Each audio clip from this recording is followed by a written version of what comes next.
future, or let me put it differently, for whom we build a future going forward. Thank you. This one's personal for me.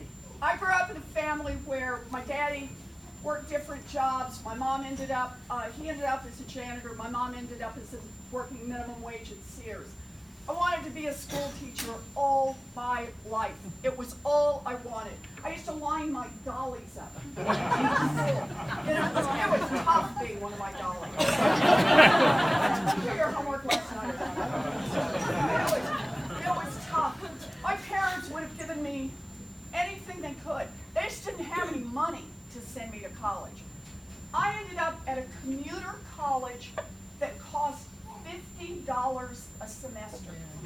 And it opened a million doors for a kid like me. It's how the daughter of a janitor ends up as a United States Senator.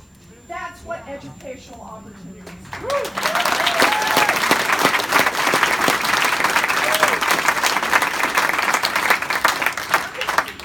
are. Of how I ended up running for the United States Senate.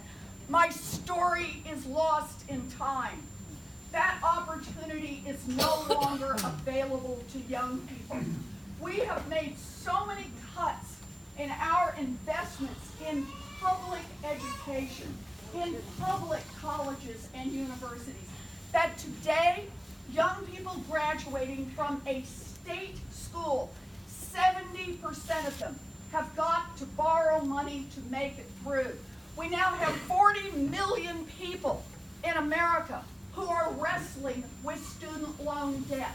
The amount of student loan debt outstanding goes up by nearly $100 billion a year. And if you're not already alarmed, let me tell you the really disgusting part. The interest rates are set so that the United States government is making billions of dollars in profits off those student loans. This is obscene and it must stop. Let's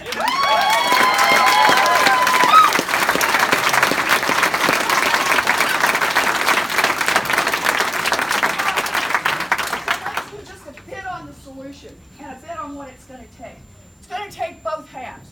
We've got to deal with the $1.3 billion in outstanding student loans. We've got two places to work on that. One is to bring down the interest rate on it.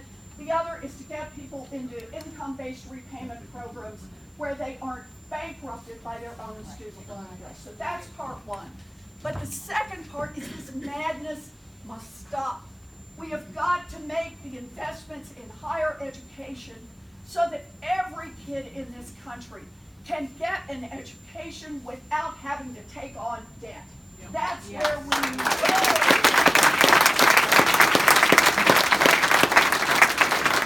And here is where you can see the difference between Democrats and Republicans. Young people get this, and young people get it. Whether they're Democrats or Republicans or independents or libertarians or vegetarians, they get it. So why is it that the Republicans don't just sign up to it? Why don't they just say, you know, you're right. Let's just lower the interest rate, let's put more money into higher ed, and let's give everybody an opportunity to go to college. I'll tell you exactly why. Because to make up for the money that the government is spending right now would require stitching up a couple of tax loopholes for millionaires and billionaires and companies that move jobs overseas. We can pay for this. We can do this. But in order to do it, we got to make sure that the other guys, the guys right at the tippy top, pay their fair share. And that's where it is that the Republicans draw the line. And they say, nope, and come up with all kinds of excuses about, oh, this is the students' problem, they don't understand debt, on and on and on. So when you ask me the question, what are we going to do about it, I'm going to be really blunt. We need to get more Democrats elected. We need to get more Democrats.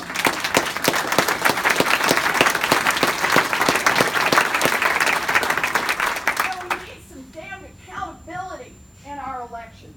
So when these Republicans vote against refinancing student loans, when they vote to keep those loopholes open, there needs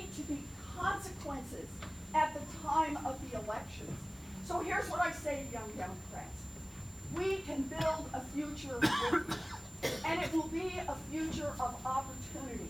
But it's not going to happen with just one of us, or just two of us, or 10 of us.